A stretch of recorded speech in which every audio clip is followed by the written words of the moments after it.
ইউরোপের দুয়ারে হানা দিয়েছে নজিরবিহীন অভিবাসী সংকট। মাত্র অল্প দিনের ব্যবধানে মরক্কো থেকে স্পেনের উত্তর আফ্রিকান ছিটমহল সেউতায় ঢুকেছেন প্রায় 60,000 অভিবাসন প্রত্যাশী। এ ঘটনায় এখন পর্যন্ত প্রাণ গেছে অন্তত 72 জনের। আহত ও অসুস্থ হয়ে চিকিৎসাধীন রয়েছেন অন্তত 1,000-এর বেশি মানুষ। একই সাথে বিক্ষোভে উত্তাল স্পেনের রাজপথ। পরিস্থিতি নিয়ন্ত্রণে মোতায়েন করা হয়েছে পুলিশ ও সেনাবাহিনী। কেউ আগুন জ্বালিয়ে শরীর গরম রাখছেন, কেউ বিশ্রাম নিচ্ছেন সৈকতেই। এভাবেই স্পেনের সেউতা সীমান্তে সমুদ্র পাড়ে খোলা আকাশের নিচে রাত কাটিয়েছে উত্তর আফ্রিকা থেকে এক কাপড়ে সাঁতরে আসা বহু অভিবাসী।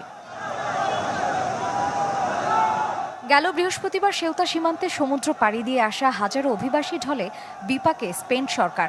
সংকট মোকাবেলায় দ্রুত ব্যবস্থা নিচ্ছে স্থানীয় প্রশাসন। প্রথম 48 ঘন্টায় 48,000-এর বেশি মানুষকে মরক্কোতে ফেরত পাঠানো হয়।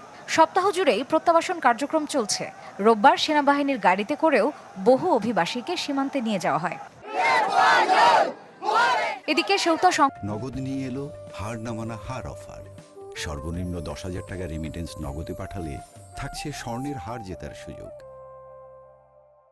সংকট ঘিরে উত্তপ্ত হয়ে উঠেছে স্পেনের রাজনীতি।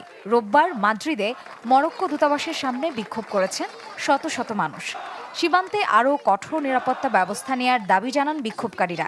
একই সাথে কড়া সমালোচনা করে স্পেন ও মরক্কোর সরকারের ভূমিকার। আমরা অন্য দেশের মানুষের মাধ্যমে আমাদের দেশে আগ্রাসন চাই না। আমাদের সংস্কৃতি যেমন আছে তেমনই থাকা উচিত। অন্যরা যা খুশি তাই করবে, সেটা হতে পারে না।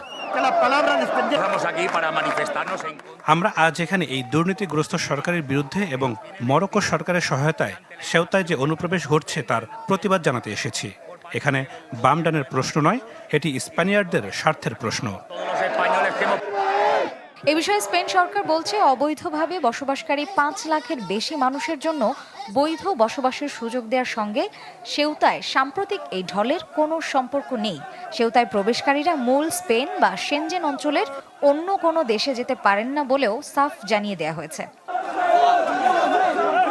আফ্রিকা ও ইউরোপের সংযোগস্থল সেউতা আবারও প্রমাণ করল, অভিবাসন সংকট শুধু সীমান্তের নয়, এটি মানবিক, রাজনৈতিক এবং নিরাপত্তার এক জটিল বাস্তবতা। আর সেই বাস্তবতার ভার এখন বহন করছে ছোট্ট এই সীমান্ত শহর। মার্জিয়া শ্রেয়া, চ্যানেল 24।